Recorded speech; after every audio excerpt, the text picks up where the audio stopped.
All right, hello, all of my amazing Hayshire artists. This is Miss Sapola, your art teacher, and this video is going to let you know what you can do this first week where you are going to be doing some online learning, flexible instructional days, FID days, um, for art.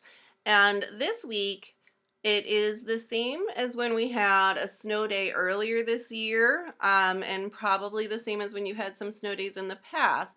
But we have a sheet on Schoology. It's a link. It's in an FID folder. FID stands for Flexible Instructional Day. So that means when you're doing instruction at home. And for this week, the file is the same for gym, library, music, and art. And this was already sent home to you in your take-home packet. But I also have a copy of it right here. Now you can't see me. And I'll go over some of the things that are on here for art. And also it is on Schoology. It's definitely under art.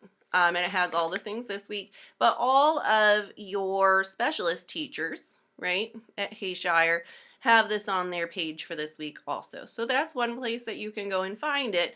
And then also I'm just going to read it to you in case you are not able to read or just because I miss you guys and I miss talking to all of you. So, for art, your choices for this week are to draw yourself a portrait. And so that's a picture of yourself. If you are home with other people, you could also ask them if they would like to pose for you, or maybe you could just observe them, let them know you want to observe them maybe while they're working or cooking, and draw their picture. So you're just trying to look where their eyes go on their face, where your nose is, what shape is your nose, what shape is your mouth. Um, and if it's yourself, you can look in a mirror, or you could take a picture of yourself with your iPad and look at that. You could do this with pencil and paper. You could do it with any art supply that you have at home, and you could also do it in sketches on your iPad. So you can even take a picture of yourself and draw over top of it, but that's a little bit tricky. We'll probably talk about some more things you can do in sketches later on, but for this week, you can use paper, pencil, crayons, anything that you have. Another option for art is you can draw your favorite toy or toys and then color them in with whatever art material, colored medium that you have at home. If you don't have anything to color with, that's fine. You can just draw it with any drawing tools that you have. It could be on lined paper, plain paper. Sometimes people have newspaper or envelopes that came in the mail. And a lot of the time the back of an envelope is a blank piece of paper. So we might have to be creative during some of our time at home and use things to draw on that we wouldn't normally do, but they're perfectly fine. And sometimes it even makes them look a little bit cooler because it is different and unexpected. So any type of paper, the back of a printout or a handout is something that you could use. And so that's to draw your favorite toy and maybe think about why is it your favorite, right? Maybe think if I was going to fly to Mars, what if I could only take one thing with me? A thing, not a person or a pet, a thing. And maybe it wouldn't be a toy. Maybe it would be, oh, I can't think of another good example, but maybe it would be a sketchbook and some drawing pencils. I don't know. It's technically two things. So, what would you take if you could only take one thing with you? Maybe it's a necklace or a watch. Anyway, whatever's super important to you, an object that's really important to you. Artists often use objects from their everyday life or objects that are special or precious to them as inspiration for their artwork. So just looking at that and doing your best drawing of it.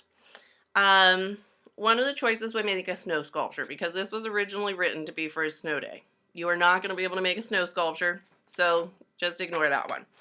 And then another choice is just to do a free drawing, any ideas that you have, right? And you could do it with any materials that you have. And if you have Play-Doh at home or any other sort of like modeling, right, clay type of compound, then you could make a sculpture instead of doing a free drawing. And you could think of food. I always think food is a pretty fun theme. Anytime that I'm working with Play-Doh or clay, you could try and do your self-portrait in Play-Doh. That would be maybe challenging. So if you're feeling like you want to try something challenging today, that would be a good choice, or any day this week. And any sort of drawing or sculpture idea that you have. So the way that it works for this week, you choose if you want to do phys ed one day, library one day, maybe phys ed your favorite, so you do that a couple days. The music ones are QR codes, so you would have to scan those to find out what they are. And then the art ones I read out loud to you. So, and I don't know if I said library, but there's library on there too. So, and let's think like where could you keep your stuff to make art? So Mrs. Snare talked about where you're going to keep your schoolwork. And if you are making art, sometimes we give it as presents, and that is awesome. Or sometimes art goes on the refrigerator, that's fine too. But thinking about where do you maybe want to keep your art or your things that you collect that you could try to use to make art, right? Materials we could find around the house to make art. Think about where could we keep those things? Maybe in a bedroom, maybe in your backpack with your other stuff. Maybe you have a part of a table that you know you're allowed is like your part of the table to keep stuff on. So trying to figure out and find a place where you know if you start something and you don't have a chance to finish it, that you're going to know where to go to finish it, where to find it. All right. So these are all supposed to be fun activities, no stress, drawing and coloring, relaxing. There's some fun gym activities on here.